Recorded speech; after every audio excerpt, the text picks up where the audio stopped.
अरावली की घाटियों में एक भव्य महल खड़ा था, चंद्रकोट महल।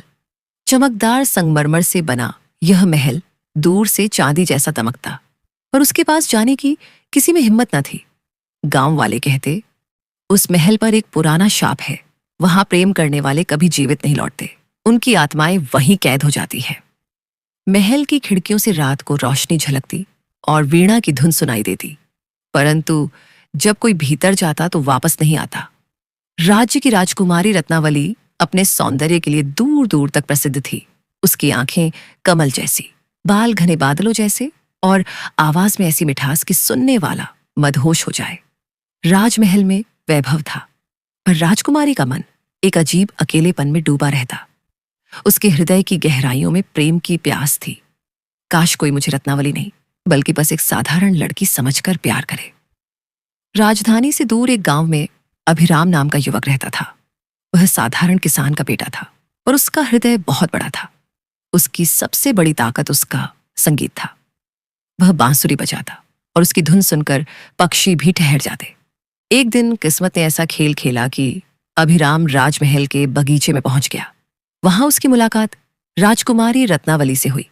रत्नावली पहली बार किसी साधारण युवक से मिली, जो न झुका न डरा। उसने बस मुस्कुराकर कहा, आपके बगीचे के फूल कितने सुंदर हैं, लेकिन इनसे भी सुंदर वह धुन है जो आपके दिल से निकलती है। रत्नावली चौंकी। कोई मुझे पहली बार राजकुमारी नहीं, बल्कि एक साधारण इंसान समझकर बात कर रहा है। धीरे धीरे दोनों की मुलाकातें बढ़ने लगी। रत्नावली सितार बजाती और अभिराम बांसुरी। दोनों की धुनें मिलकर ऐसा जादू रचती कि बगीचे की हवाएं भी गुनगुनाने लगती। रत्नावली ने एक रात अभिराम से कहा, क्या तुम जानते हो, इस महल पर शाप है।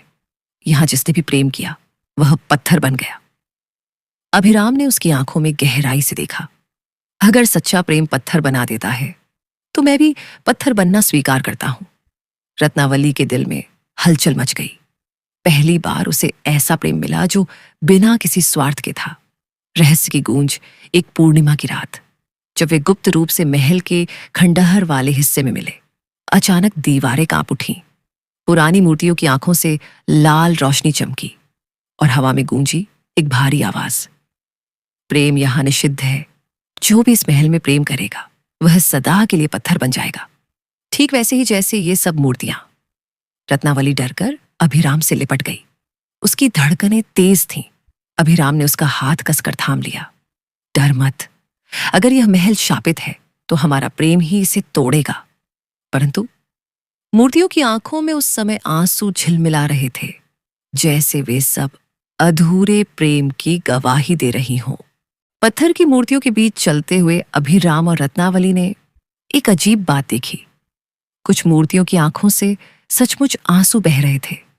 रत्नावली सिहर उठी। ये सब कभी हमारे जैसे प्रेमी रहे होंगे।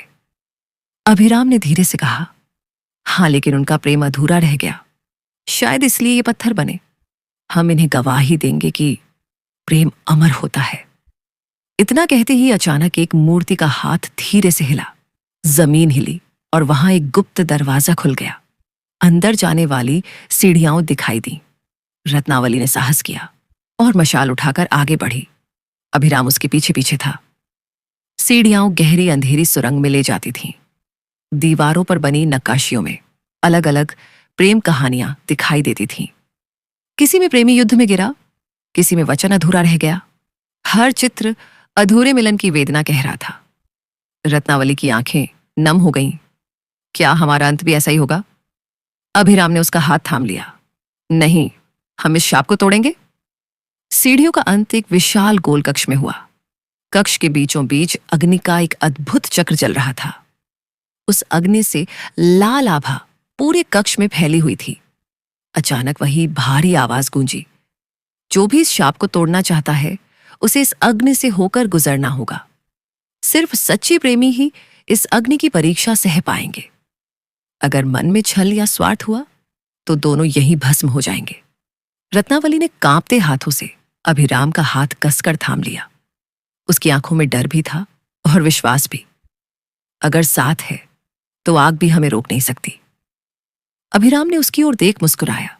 दोनों ने कदम बढ़ाए। और अग्नि की दीवार में प्रवेश कर गए। अग्नि का चक्र जैसे ही दोनों ने पार किया, अचानक सब शांत हो गया। आंखों के सामने एक नया संसार था। वहां न कोई खंडहर, न पत्थर की मूर्तियां, बल्कि हर ओर सुनहरी रोशनी बिखरी थी। रत्नावली हैरान होकर बोली, ये कहां आ गए हम? अभिराम ने चारों ओर देखा। ये जगह महल का ही हिस्सा लग रही थी, लेकिन किसी और लोक में। फूल खिले थे, हवाएं मीठी थीं, और बीचों बीच एक प्राचीन सिंहासन रखा था।